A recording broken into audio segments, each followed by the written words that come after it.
Est-ce qu'il faut, oui ou non, aller sans arrêt à l'échec musculaire? S'il y a bien une question qui revient souvent dans le monde de l'entraînement, c'est celle-ci. Et dans la vidéo du jour, j'aimerais qu'on aborde ce sujet en détail. Je vais donc vous partager mon expérience et mes conseils personnels pour que vous puissiez, comme d'habitude, appliquer les conseils que je m'apprête à vous donner dans vos entraînements. Pour entrer tout de suite dans le vif du sujet, est-ce qu'il faut, oui ou non, aller à l'échec musculaire à chacune de vos séries? Et bien comme souvent, et vous êtes certainement habitué à cette réponse de ma part maintenant, ça dépend. Si vous entraînez en allant sans arrêt à l'échec musculaire, vos risques de blessures vont drastiquement augmenter. Tout simplement car c'est beaucoup plus traumatisant pour vos muscles, articulations et tendons de se pousser à fond et avoir une intensité d'entraînement très élevée, et ça tout au long de l'année. En revanche, si vous vous entraînez en étant trop loin de l'échec musculaire, sans sortir de votre zone de confort régulièrement, le stress mécanique infligé sera probablement pas suffisant pour que vous puissiez obtenir des adaptations et donc faire des progrès de séance en séance. Avant toute chose, je tiens à clarifier un point. Il existe deux formes d'échec musculaire. Premièrement, l'échec musculaire technique, qui détermine la fin de votre série au moment où vous n'êtes plus capable de réaliser une répétition supplémentaire en conservant une bonne qualité d'exécution. Et deuxièmement, l'échec musculaire absolu, qui détermine la fin de votre série au moment où vous n'êtes plus capable de réaliser une répétition supplémentaire, même lorsque votre technique se dégrade en compensant avec l'activation d'autres groupes musculaires. D'après moi, une légère dégradation de la technique est tout à fait ok sur les dernières répétitions de votre série, si l'assistance fournie par les autres groupes musculaires vous permet de réaliser une ou deux répétitions supplémentaires, mais ça s'arrête ici. Bref, que ce soit s'entraîner à l'échec, proche de l'échec ou en restant loin de l'échec, ces trois possibilités s'appliquent dans des cas différents précis. Et d'après ce que j'ai pu lire, observer et tester, la proximité à l'échec que vous utiliserez dépendra principalement de trois paramètres. Premièrement, votre niveau actuel et votre expérience vis-à-vis du mouvement. Si vous êtes débutant, intermédiaire ou confirmé, vous devrez vous concentrer sur des choses différentes. 2. La nature de votre objectif. Si vous souhaitez développer votre masse musculaire, votre force ou bien la technique d'un mouvement, votre proximité à l'échec sera amenée à varier. Et 3. L'avancée du cycle dans lequel vous vous trouvez actuellement. Si vous êtes sur la première semaine d'un cycle ou sur la dernière semaine d'un cycle d'entraînement, ça aura également un impact sur la proximité à l'échec que vous devriez utiliser. C'est donc de ces trois points qu'on va parler en détail dans cette vidéo, mais juste avant ça, je tenais à vous présenter et à vous partager un outil très intéressant à intégrer dans vos entraînements si jamais vous ne le faites pas encore, ce qui vous permettra d'estimer votre proximité à l'échec et donc de faciliter la compréhension de la suite de la vidéo. Et cet outil, c'est le RPE et les RIR. Qu'est-ce que c'est exactement les RPE et le RIR? RPE signifie Rate of Perceived Exertion, ou en français, l'échelle de perception de l'effort. Et il permet de déterminer la difficulté d'une série sur une échelle de 1 à 10. Si vous vous fixez un RPE de 10, ça signifie que vous êtes à l'échec musculaire et que vous réalisez un effort maximal. Si vous vous fixez un RPE de 9, ça signifie que vous êtes proche de l'échec musculaire et que vous réalisez un effort quasi maximal. Si vous vous fixez un RPE de 8, ça signifie que vous êtes toujours proche de l'échec musculaire et que vous réalisez un effort très difficile, etc. etc. Donc pour ce qui est du RPE, plus vous êtes proche de 10, plus la série sera difficile. RIR, quant à lui, signifie Reps in Reserve, ou en français, répétition en réserve, ce qui vous permet de savoir combien de répétitions il vous reste avant d'atteindre l'échec musculaire. Du coup, pour le RIR, c'est exactement l'inverse des RPE. Plus vous êtes proche de 10 et plus la série sera facile. Un RIR 0 signifie que vous avez atteint l'échec musculaire et que vous êtes incapable de réaliser une répétition supplémentaire. Un RIR de 1 signifie que vous seriez capable de réaliser une répétition supplémentaire. Un RIR de 2 signifie que vous seriez capable de réaliser 2 répétitions supplémentaires, etc. On parle de RIR pour répétition en réserve lorsqu'il s'agit de mouvements dynamiques et on parle de SIR pour seconde en réserve lorsque l'on parle de mouvements statiques. Donc par exemple un SIR de 1 signifie que vous seriez capable de tenir une seconde supplémentaire votre position statique. Personnellement j'ai une préférence pour les RIR parce que je trouve que c'est plus facile à comprendre et à intégrer dans ces entraînements, mais ça c'est très personnel. Quoi qu'il en est, ça reste sensiblement la même chose. Le RPE est une échelle de perception de l'effort, alors que le RIR consiste à estimer le nombre qu'on pense être encore capable de réaliser.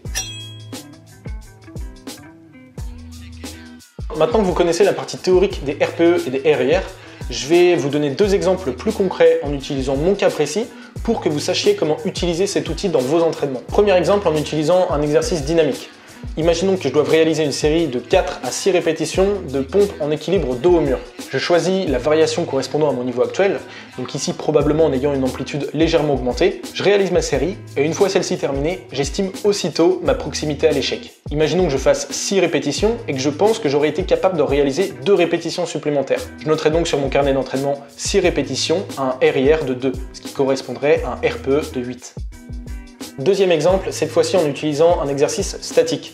Donc imaginons que je dois réaliser une série de front lever et que je me fixe l'objectif de tenir entre 8 et 12 secondes. Encore une fois, je choisis la variation correspondant à mon niveau actuel, ici probablement en Super Advanced Tuck. Je réalise une série de 10 secondes et une fois celle-ci terminée, j'estime que j'aurais pu tenir encore 4 secondes avec une bonne qualité d'exécution. Je noterai donc sur mon carnet d'entraînement 10 secondes SIR 4, ce qui correspondrait à un RPE de 6. Ça, c'était pour le côté application du RPE et du RIR. Donc en gros, vous réalisez votre série et aussitôt après, vous estimez votre proximité à l'échec. Puis vous notez sur votre carnet d'entraînement votre performance avec le RIR qui l'accompagne. Maintenant que vous savez en quoi ça consiste et comment l'appliquer, je vais vous expliquer les différents avantages que vous pourriez observer si vous intégriez cet outil dans vos entraînements. Premièrement, ça vous permettra d'en apprendre plus sur vous et sur vos capacités physiques. Ça vous demandera un petit peu de temps, mais plus vous pratiquerez et plus vous deviendrez bon à estimer votre proximité à l'échec. Généralement, c'est un outil qu'on recommande davantage aux pratiquants intermédiaires et confirmés parce qu'ils ont une meilleure connaissance de leurs capacités et donc l'estimation sera plus précise dans la majorité des cas. Mais je trouve que c'est également utile aux débutants pour justement se familiariser avec cette échelle qui vous permet de vous repérer dans l'intensité de votre série.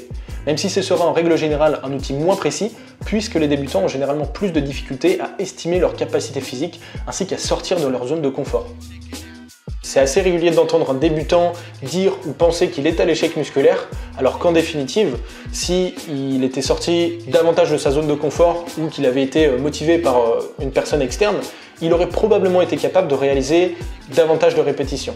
Mais finalement, peu importe, parce que utiliser les RPE ou le RIR en tant que débutant, ça vous permettra de prendre le plus tôt possible les bons réflexes dans vos entraînements. Deuxièmement, ça vous permettra de déterminer l'intensité de vos séries. Parce qu'en fonction du résultat que vous souhaitez obtenir, il va falloir utiliser une intensité d'entraînement et une proximité à l'échec différentes. Et c'est exactement ce que les RPE et le RIR permettent.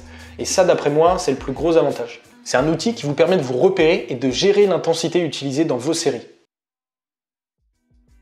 Troisièmement, ça peut être un très bon moyen d'observer votre progression. Imaginons que vous réalisiez une série de tractions lestées. Vous réalisez 5 répétitions avec 20 kg supplémentaires, le tout avec un RIR de 1, ce qui signifie que vous auriez pu faire une autre répétition. Vous laissez votre corps se reposer pendant plusieurs jours, puis vous réalisez ce même exercice avec la même charge de travail, mais cette fois-ci, vous estimez un RIR de 2 car vous auriez potentiellement pu faire 2 répétitions supplémentaires.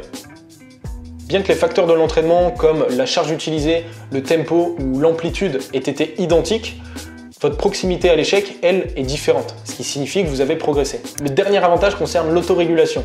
C'est un terme compliqué qui se traduit clairement par écouter son corps au jour le jour. En powerlifting ou en musculation, on utilise très régulièrement des pourcentages de nos max. Par exemple, réaliser 10 répétitions à 75% de notre 1RM. Sauf qu'évidemment, ça ne se passe pas toujours comme on l'avait planifié, et des facteurs externes comme la qualité de votre sommeil, la gestion du niveau de stress ou encore votre alimentation peuvent très clairement avoir un impact sur la qualité de vos entraînements. En utilisant les pourcentages, c'est une mesure qui est fixe et qui ne prend pas en considération les facteurs que j'ai cités plus tôt. Ce qui veut dire que certains entraînements seront trop faciles par rapport au pourcentage que vous aviez prévu de réaliser, d'autres seront trop difficiles. Bref, c'est rarement des conditions idéales. Au contraire, l'utilisation des RPE et du RIR vous permettra de vous autoréguler en fonction de votre forme du jour. Parce qu'un RIR 0, peu importe que vous soyez au top de votre forme ou au fond du trou, ça vous demandera toujours d'aller à l'échec musculaire. Donc l'intensité sera adaptée à votre forme du jour. Sans compter que l'application des pourcentages pour les exercices au poids de corps, c'est impossible à mettre en place étant donné qu'on n'utilise pas de charge libre. Donc pour toutes les variations au poids de corps, c'est une alternative au pourcentage qui encore une fois vous permettra de déterminer l'intensité de vos séries. On a donc 4 avantages à utiliser les RPE et les RIR dans nos entraînements. Premièrement, ça vous permettra d'en apprendre plus sur vos capacités physiques en apprenant à estimer votre proximité à l'échec. Deuxièmement, ça vous permettra de déterminer l'intensité de vos séries, et ça j'insiste là-dessus, mais c'est très important en fonction du résultat que vous souhaitez obtenir. Troisièmement, c'est un excellent outil pour observer votre progression séance après séance. Et pour finir, ça vous permettra de vous autoréguler et d'ajuster l'intensité de vos entraînements en fonction de votre forme du jour. Ça fait quand même pas mal d'avantages intéressants. Le problème majeur du RPE et du RIR, c'est qu'il est souvent pas utilisé correctement et les pratiquants ont du mal à estimer précisément leur proximité à l'échec. Comme je l'ai dit précédemment, c'est assez fréquent de voir des pratiquants se fixer un RPE ou un RIR à atteindre, mais qu'en définitive, l'estimation soit incorrecte. Par exemple, ils pensent réaliser une série avec un RIR de 1, alors qu'en définitive, ça correspondrait davantage à un RIR de 3, 4 ou même plus.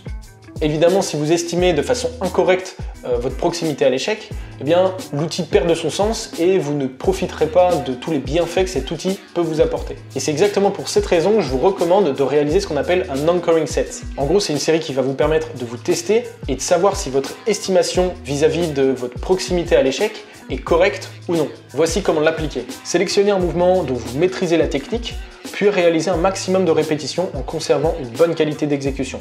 Une fois que vous pensez être capable de réaliser seulement 2 répétitions supplémentaires, dites-le à voix haute ou dans votre tête. Par exemple, à ce moment-là, j'estimais être capable de réaliser encore 2 répétitions. Puis vous continuez votre série pour réellement voir ce que ça fait d'aller à l'échec musculaire et savoir si votre estimation était correcte ou non.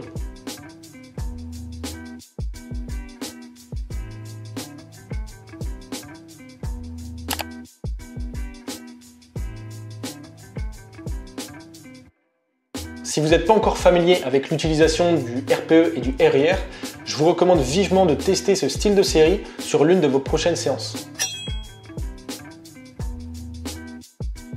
Maintenant qu'on a un outil nous permettant de déterminer l'intensité de notre série et d'estimer notre proximité à l'échec, on va pouvoir revenir sur les 3 points que j'ai abordés en début de vidéo. Le niveau du pratiquant, la nature de l'objectif et l'avancée du cycle dans lequel vous vous trouvez actuellement. On commence par le niveau du pratiquant. Les débutants, donc les personnes ayant entre 0 et 3 années d'expérience, ne doivent pas particulièrement aller à l'échec musculaire. Et ils n'ont pas besoin d'un volume très important pour pouvoir évoluer. Quelques séries par semaine par exercice seront largement suffisantes pour qu'ils puissent évoluer de séance en séance. Les 3 choses les plus importantes sur lesquelles les débutants doivent se concentrer, c'est 1. Sur la régularité dans les entraînements, 2. Sur la technique et l'exécution des mouvements réalisés, et 3. Sur l'augmentation générale de leur masse musculaire. Si ces 3 paramètres sont respectés, alors le pratiquant progressera de manière linéaire d'une séance à l'autre, et ça pendant plusieurs mois, voire années. Qu'est-ce qu'il en est pour les pratiquants intermédiaires? Donc les personnes ayant entre 3 et 6 années d'expérience disciplinée. Et j'insiste sur le mot discipliné. C'est à ce moment-là que vous rencontrerez vos premiers plateaux et où les progrès ne seront plus aussi faciles et réguliers qu'au début. Il va donc falloir que vous focalisiez sur la structure générale de vos entraînements, autrement dit la périodisation. Ça vous permettra d'optimiser votre progression, de briser certains plateaux et de réduire vos risques de blessures. Parce que faire des séances aléatoires comme vous pouviez faire en tant que débutant, ça sera plus aussi efficace qu'avant. Évidemment, à ce niveau, la régularité et la discipline dans les entraînements seront capitales. Et vous aurez probablement aussi besoin d'augmenter légèrement votre fréquence d'entraînement et votre volume d'entraînement pour pouvoir continuer à réaliser des adaptations. Maintenant, les 3 choses principales sur lesquelles les intermédiaires doivent se concentrer sont 1. L'augmentation de la force et la sollicitation du système nerveux pour apprendre à recruter efficacement un maximum d'unités motrices en simultané. 2. Le fait de sortir davantage de votre zone de confort et vous rapprocher plus régulièrement de l'échec musculaire. Et 3. Porter davantage d'attention à votre hygiène de vie, votre nutrition, votre sommeil, votre niveau de stress général, etc. Pour finir, les pratiquants avancés, donc les personnes ayant 6 années ou plus d'expérience dans une discipline. Ils devront encore plus porter leur attention sur la structure de leurs entraînements et sur leur hygiène de vie générale. J'ai identifié 5 points sur lesquels se focaliser en tant que pratiquant avancé. L'alimentation, le sommeil et la gestion du niveau de stress seront encore plus importants et feront la différence. Vous devrez identifier vos points forts ainsi que vos faiblesses en investissant sur les points forts et en rattrapant le retard de vos groupes musculaires plus faibles. Il vous faudra aussi probablement appliquer certaines méthodes d'entraînement plus complexes pour continuer à progresser, ainsi qu'utiliser des exercices où votre connexion esprit-muscle est la plus développée en fonction de votre morphologie, vos insertions musculaires et votre expérience préalable. Évidemment, à ce stade, il sera encore plus important de sortir de votre zone de confort en vous rapprochant de l'échec musculaire régulièrement. Voilà pour ce qui est du premier point.